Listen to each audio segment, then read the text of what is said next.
The United States Senate Foreign Relations Committee will come to order. It wasn't orderly to begin with, but it's orderly now, thanks to our good crew. And we welcome here, as always, our Secretary of State, Marco Rubio, a distinguished alumni of this committee, and I know he's always glad to come back here and visit with us. Marco, we haven't had this kind of excitement since you've been here last time. I know you think this is the way it is every time, but it's not. So in any event, we're glad to have you. For the information of the committee, the Secretary has 4 hearings in these 2 days, so we have negotiated a hard stop at 12:30. To that end, we'll use the usual array of the way we do things here, and that is first of all, I will make an opening statement, and then I'll yield to Senator Shaheen, and then we'll turn the floor over to Senator Rubio.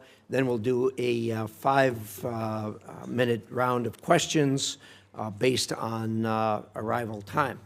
So with that, Secretary, it's good to see you here again. Though you're not on the Hill often, a lot has changed, obviously, since the last time you testified on the President's International Affairs budget last year.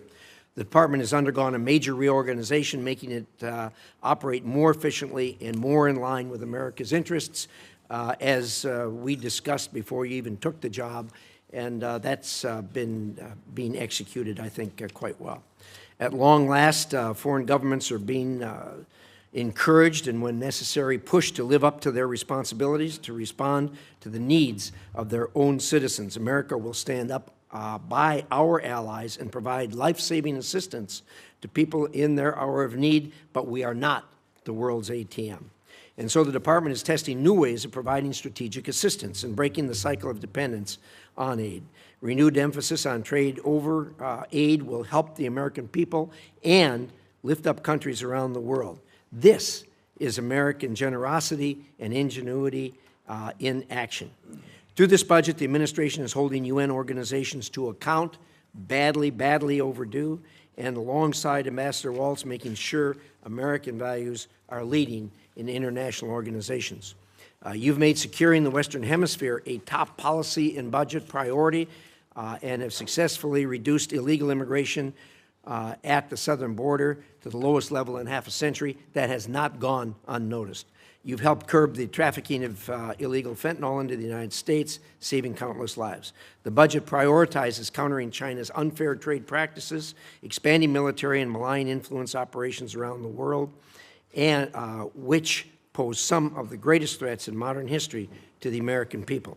At the same time, you've been working to ensure these efforts are strategic, targeted, and effective, and we appreciate that. The administration has also taken care to ensure taxpayer dollars don't go to those who are able but unwilling to pay for their own defense. Through concerted effort by you and your colleagues, our NATO allies have increased their defense spending and have committed to reach the 5% by 2035. This is a major change from the way you and I used to deal with this for the decade or more before this. Together, we need to create a next-generation NATO that is stronger, more interoperable, and takes advantage of the industrial potential of American and European economies. We also must continue to coordinate with our European partners as they take greater responsibility for supporting Ukraine and work with our partners to deny Russia's strategic gains. The administration has prioritized efforts to end conflicts in Africa, which undermine decades of investment in economic growth and global health security. All is not well there. The latest Ebola outbreak in eastern Congo, now affecting the entire region, highlights how conflict and humanitarian crises abroad threaten the health and security of the American people here at home. I know the Department is working hard to protect us from this threat, and I look forward to hearing how the budget supports these efforts. And, of course, the administration has taken decisive action to protect American citizens from the threat posed by Iranian nuclear capabilities and ambitions. On behalf of the American people, thank you for your hard work on that. You and I have been through this before, and we know how difficult it is. Change is hard, but it is also necessary. Your efforts to make the State Department more responsive to the needs of Americans will help us all meet the challenges of the 21st century. I look forward to discussing how the budget will further those efforts. With that, I will turn it over to the distinguished ranking member, Senator Shaheen. Well, thank you, Mr. Chairman. Good morning, Secretary Rubio. Mr. Secretary, you were a senator. You sat on this committee. You sat on the Intelligence Committee. You know as well as anyone that effective American foreign policy requires a strong partnership with Congress. Allies need to know that our commitments can stand the test of time, and that only happens if Congress is brought into the discussion. Congress cannot be a partner if it's kept in the dark. I have a long list of unanswered requests sitting on your department's desk. And Mr. Chairman, I'd like to ask that these letters be submitted for the record. They'll be submitted. Thank you. I've requested a briefing on changes to U.S. force posture in Europe. And after 33 days, we still have no response. We've requested a briefing from the Iran war on displacement. After 90 days, we still have no response. We've asked for a briefing on Ukraine on a number of issues. After 180 days, we still have no response. We've asked for a briefing on lifting Milorad Dodik's sanctions. And after 225 days, we still have no response. We've asked for a briefing for the U.S. Agency for Global Media. No response after 344 days. The Romanian visa program termination. We've followed up 5 times over 435 days, and we've still gotten no response. In January, when you were before this committee, I asked if you would report to this committee once an audit system was in place to track Venezuelan oil revenues. You said, and I quote, "Oh, absolutely, yeah, we are still waiting." And when you do notify Congress, it's to inform us of decisions you have already made. That is not consultation, as you well know. That is not advice and consent. Congress has been clear on a bipartisan basis. We do not want to cede ground to China. Yet this administration is closing consulates and cutting funding in the Indo-Pacific. The same pattern extends to global health. USAID supported Ebola detection and prevention activities in DRC and Uganda for years. And we can see in this poster, even Elon Musk admitted that one of the things we accidentally canceled, very briefly, was Ebola prevention. Well, those programs were dismantled. And today we have to screen for Ebola at Dulles Airport rather than in the DRC and Uganda more than 7,000 miles away. You're asking for a 44% reduction in the State Department budget. That includes eliminating funding to the World Health Organization. It includes eliminating all disease-specific funds in the middle of an Ebola crisis that's affecting Americans.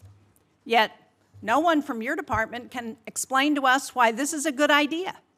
You sent Congress one notification saying you needed $19 billion to close out USAID. Then you sent another saying you needed some of that money to respond to disease outbreaks. Congress has asked for an explanation, and we still have not received one. The same pattern extends to our alliances. I just returned from a bipartisan delegation to the Arctic. We are on the verge of losing the very alliances that we have built for decades because the president manufactured a crisis over Greenland. And nowhere is that clearer than with Russia. In 2017, you wrote, as a senator, that Vladimir Putin will never be a trusted ally or a reliable, constructive partner. But since taking office, you, the president, the vice president, Steve Witkoff, not one of you has been to Ukraine. And yet, your envoys talk to Putin on a regular basis. The president has invited him, given him the red carpet treatment on American soil. But yet, you won't come up here and brief Congress on any of it. And decisions Congress has made on Russia have been systematically undermined. Congress passed support for Ukraine. The administration has slow-walked it. And instead of sanctioning Russia, the administration issued oil licenses that have sent billions to Moscow. Congress has asked what this approach has produced. Russia has conducted 5 times more drone strikes on Ukraine since 2024. More U.S. businesses are being directly targeted than at any point in this conflict. And Russia is providing targeting intelligence to help Iran hit our facilities and personnel in the Middle East, while we're helping them fund this war. When I talk to my constituents, they ask for economic relief at home, not regime change in Havana or Caracas or Tehran. Instead, you sent Congress a war powers notification saying we are not in active hostilities with Iran, while the U.S. was conducting strikes against Iran and Iran was bombing U.S. embassies and bases throughout the Middle East. That was not consultation. It was an attempt to avoid answering to this committee and this Congress about this war. Congress has asked basic questions about the war. Why are roughly half of our Patriot interceptor stockpiles gone? Why does the Strait of Hormuz remain closed? Why is gas up $1.50? Why did 13 American service members lose their lives in this war? Congress deserves to know why, and Americans deserve to know why. Mr. Secretary, you would not have stood for this kind of stonewalling by the administration when you were a senator, and you certainly shouldn't stand for it as Secretary of State and National Security Advisor.